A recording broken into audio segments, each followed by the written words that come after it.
मसइलनि खे जिस कमु खणंदी आहे त चवंदा आहिनि बाबा जीअं सिंध क़ौमी महाराज हींअर इशूज़ जी सियासत करे पई,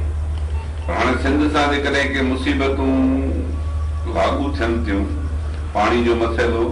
असांजी ज़िंदगीअ मौत जो मसइलो आहे, धारी आबादकारी असांजे लाइ वॾे में वॾो मसइलो आहे,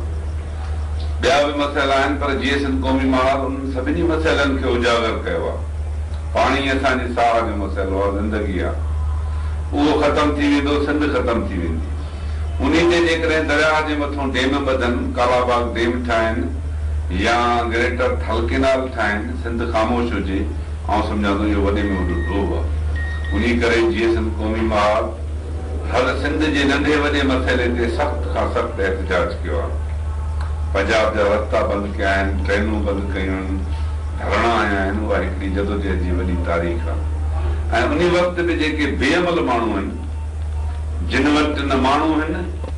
न जेके माण्हू जदोजहद में सिंसियर आहिनि, सिर्फ़ु उन चुकियूं कढी सघनि था, पर पंहिंजा अमल उन्हनि जा जेके आहिनि, जेके क़ौमी तहरीकनि खे कमज़ोर करण वारा अमल आहिनि, जेके रियासत हमला कराईंदी आहे त बाबा क़ौमी तहरीक जे अॻुवाणनि कारकुननि जे ख़िलाफ़ सिर्फ़ु प्रोपेगेंडा कयो त जीअं हुनजा वर्कर माण्हू